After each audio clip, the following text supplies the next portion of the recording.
Thank you, Chairman. I'm going to keep this very, very short. This is the point of the committee meeting where normally I give you an update on the resolutions we've passed the year previously, what the activity of Congress was, and it usually has a whole laundry list of things in it. But right now, Washington is seized with nothing but the debt debate and the super committee, which has kind of transformed Congress from something where you had, 500 plus members in play between the House and the Senate to 12 people being all that matters. And as just kind of preview to these very quick 3 slides I'm going to show you, I can't tell you what's going on in the super committees, and I don't think anybody can. Quite frankly, in DC, even some of our corporate associates around the table who have some fantastic K Street lobbyists working for them, I think everybody is scratching in the dark right now.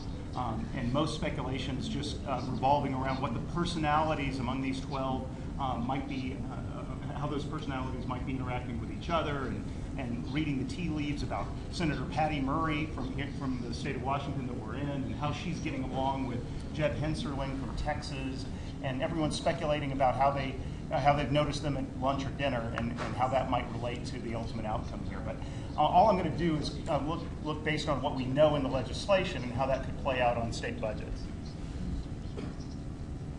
And the bottom line is, we got to the super committee because of those few days where it seemed like the sky was falling in early August. And we finally got to a debt compromise that led to this kind of complex 2-part process where we raised the debt ceiling immediately by about $900 billion and cut the growth rate, not the total spending of the federal government, but cut the growth rate by $917 billion. And then we set up this process where these 12 people would come together and would have to come up with $1.2 or $1.5 trillion worth of cuts by the end of November. So basically that's where we are. All I'm going to show you is kind of give you a sense of, in real terms, what this does for federal spending and what that might play out in state budgets. If you look at this graph, and that midpoint number of 1150, that's basically the baseline federal spending that we have right now on discretionary spending. So the federal government spends $3.5 trillion every year. The discretionary spending is where we ultimately get hit the worst often as states in terms of education money, in terms of law enforcement support, all kinds of different grant categories. Well, this is where we were going before the debt ceiling compromise. That basically that was the trajectory of federal spending going forward for 10 years. They come in with the series of $917 billion worth of cuts to kind of even that out a bit, and that's what happens. First couple of years, we dip in a very minor way below the baseline spending level, but it continues to rise just at a little bit less of a curve. Well, we've got the super committee, and they're out there and can potentially come up with a $1.2 trillion series of cuts and revenue measures. It doesn't have to all be on the cut side. So let's make the assumption that somehow politically there is will to do this with a mixture of cuts and revenue measures, as Senator Simpson suggested yesterday. That would look like this. Basically, to get to that $1.2 trillion number, we would assume in this that 3 out of $4 would be on the cut side, 1 would be on the revenue side. You still end up with the federal government spending more money than it does today, 10 years from now, but significant changes along the way.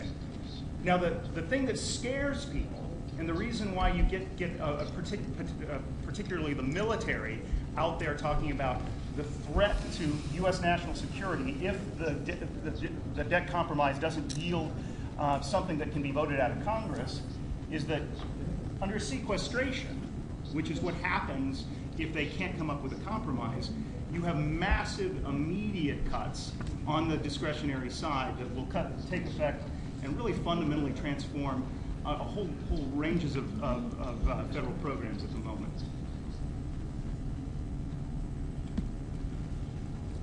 And the bottom line for states is that we could potentially get hurt more from whatever comes out of a debt ceiling compromise from the super committee, in that it puts Medicaid on the table. It puts a lot of these programs that affect state bottom lines even more. But quite frankly, I think most people are hoping that something comes out of the super committee that where you don't ultimately end up zeroing out whole categories of discretionary spending. Because as you see from this, states really own the majority of discretionary spending on the domestic side.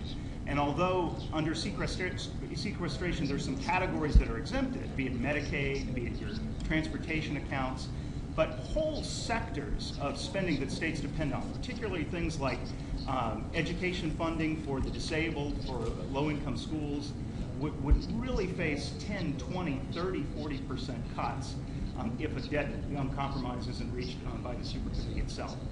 So I think that the best hope from the state community is that you will get some sort of deal.